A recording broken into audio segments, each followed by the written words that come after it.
Leda, great to see you. Thank you for joining us and welcome to First View. For those of you who don't know, Leda is ex-banker, former executive from various fintech firms, and award-winning author. And thank you very much for joining me here. Thank you for having me. It's good to be here. Hey, recently, I've heard the phrase "do more with less" being used more frequently. And what seems to be happening is as usual when a set of circumstances has changed, we adjust. We're actually pretty good at humans are really good at adjusting, and they've learned. People are learning how they can do more with what they've got, and it's working. And I think that what's happening is you're too used to being addictive to big budgets and more spend, and you can have Yeah. whatever you wanted. Now you can't. You're learning how to do it differently. And it's creating a new paradigm where people are saying, well, actually, I can keep this going. I'm really inefficient, and start pointing at colleagues saying, you're Yeah. inefficient. Do better because you're pulling us all down.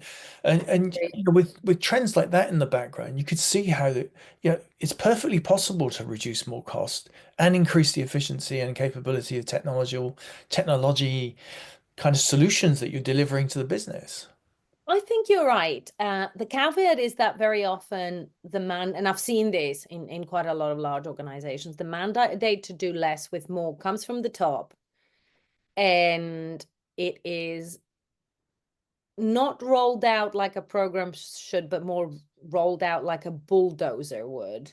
And what you end up is with cascading pressure on the humans to fit more in their day, but with no real efficiency conversations, tools, enablers. So I have seen a lot of organizations I work with that have rolled out something similar, and you're finding yourself with middle managers who are wearing 7 hats, managing 32 teams.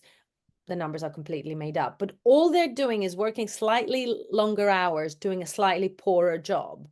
Um, where the do more with less mandate is an efficiency one, I think there is a lot of opportunity where you say, okay, how much redundancy do I have in my systems? A lot. How much overlap do I have in my systems? A lot. How much complication do I have downstream because of some of my systems? A lot. How many teams do I have that are dedicated to the life cycle and needs of a particular set of capabilities that actually, if I spend some time and money, admittedly, uplifting and switching things off, I will have lower operating costs, lower exposures, and a smaller team that has less of a headache. If you do that, spend some time, which is a difficult thing, and money to streamline, then within I would say 24-month period, you'll be spending considerably less and doing a lot more with less. The difficulty comes in when people try to do more with less, starting from a standing start. And so you carry the inefficiencies because you don't give yourself the time to actually face into them and go, hold on a second, this doesn't work. Yeah. How do you see, have you got any thoughts on how you see AI impacting that? So, I'm starting to dislike this term AI because it seems to be grossly misunderstood. And actually, when you come down to it, it's a bunch of different techniques that can be used in lots of different ways. And the more you drill into it, the more you really get down to it. It actually changes quite a few things. But there's no doubt in what we've seen, and I think organizations have been experimenting with this in secret largely, and there has been some success. There genuinely has been better tools, more productivity enhancing tools that have really helped people in their work, and so it starts to feel like there's quite a lot to be done here, but it's really early days. Yeah, I share your both your caveat emptor and your belief that it is early days, but the transformation is already being felt. I think there are a couple of forces at work at the same time, and that create tensions. The first is that um, the tools are already being used, and the first instinct in a lot of banks was to try and control it. Typical, right?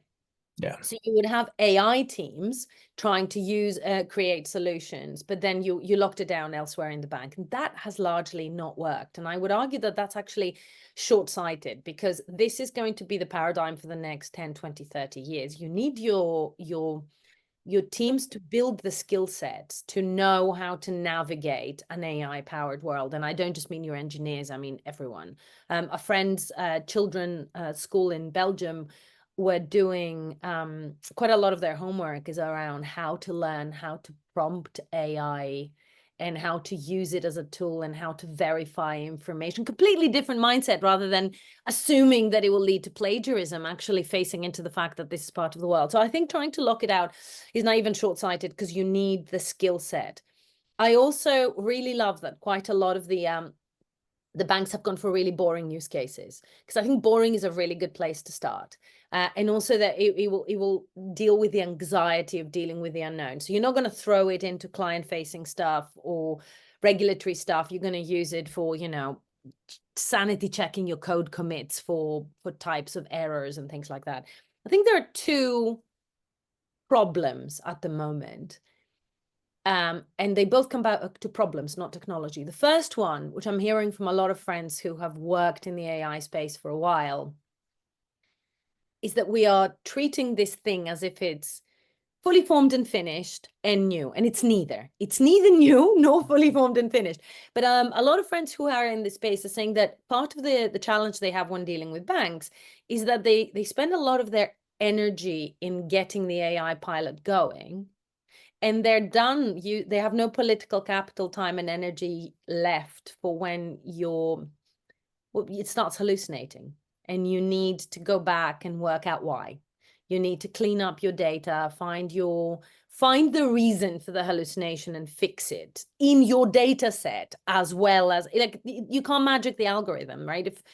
If certain things appear inconsistently in your data set, you're going to have to fix it. So I think we're a bit naive about what it takes to implement these things. And we need to lean into it. That's not a reason to stop. The fact that it will hallucinate is not a reason to stop. It's a reason to bake in time to fix it. The second thing that is making people stop rather than lean in to work on it is explainability. We hear a lot of the use cases get stopped because either the compliance department or the regulator goes, yeah, but can you explain to me how it got to that answer? No, I can't. End of story. It shouldn't be the end of the story. Let's work towards getting to that level of comfort, because the reality, as we've seen with everything else, is that technology invention and adoption will happen outside our offices, whether we like it or not. So the question is, are we equipped to deal, or are we not? Yeah, I think it's a really good point that this is just a start point, and the use of some of these technologies is creating these issues like, can you explain it? Well, actually, there are ways to make that happen, but you need to re-engineer it, and you need to change the way that you approach it.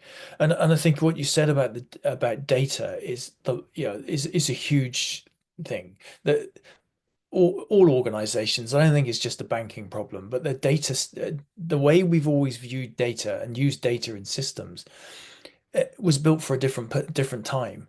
And now if you're trying to make data like the fuel of the business, it needs to be clean, it needs to be fluid, it needs to be used universally through it.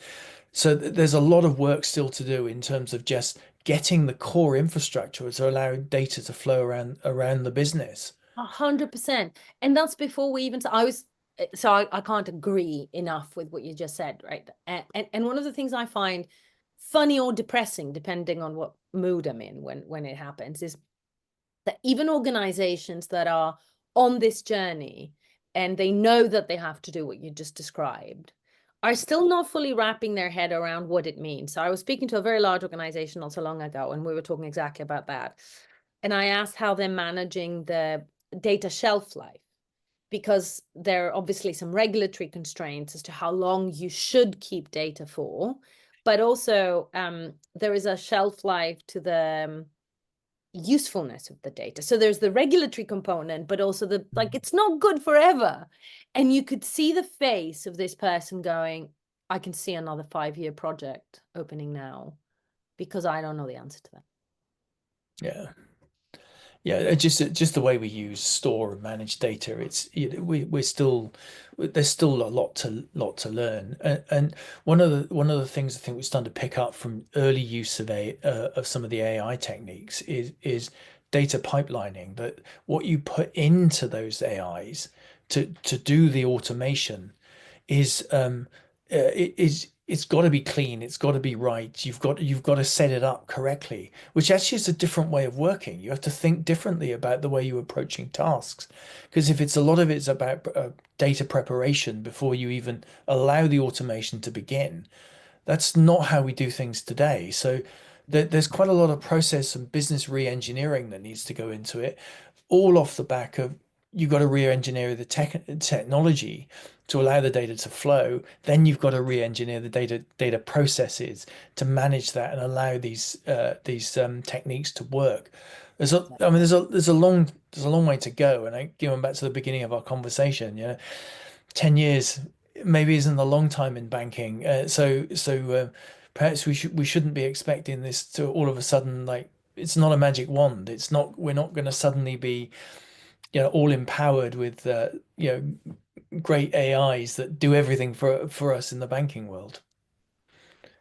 No, no, but it's an interesting one, right? Because we have said a lot of things over the years that are true, but I don't think we digested them, right? How many times have we said change is the new normal? A lot, but I don't know that we've digested what it means. And what it means is this, that new things will be coming at us before we're done working out the old things. And so maybe 10 years is not long enough for new business models to play out, for radically different technology paradigms to play out. But that doesn't mean that all the other things are going to wait. So how do you make sure that your organization can cope with that? And it's a terribly difficult question. I was with a group of chief risk officers and academics. It was a fascinating conversation. And we're mostly talking in that particular session about the risks AI-powered malicious actors play in how the chief risk officer's office becomes a driver in technology adoption. Because if you're still based on checklists and your KYC is assaulted by deep fakes, how do you even detect? And so it was a very interesting discussion about how they never had to be on the forefront of this the way they have to be now. And one of the academics said, well, what about quantum? Because the reality is that quantum is not commercially available yet. It's not here, but it's coming. And there are malicious actors that are literally downloading the internet for when they will have the tools and capabilities to like turn it into a bad thing. And we don't know what that's going to look like, but we can see it's like Armageddon approaching. And the reaction of the chief risk officers was a very human, I can't. I have no budget or headspace for this, which is fully understandable, but like, so what? It's not going to stop because you don't have the headspace for it. And I think that's the biggest change that has happened in the last 10 years, is that the creeping realization that we actually thought that things would move at a pace dictated by the financial services industry. 10 years ago, we thought we were in control of the pace. Now we definitely know we're not. You talk about quantum. My initial reaction would be, that's multi-decades away. But then you would only have to see something like the DeepSeek shock to be able to say actually things can come out of the woodwork that yeah, they can change and have big impacts. But Exactly. And what you said right at the beginning is also something we were blind to, naive to, maybe, is that things don't need to be successful in themselves to be disruptive to you.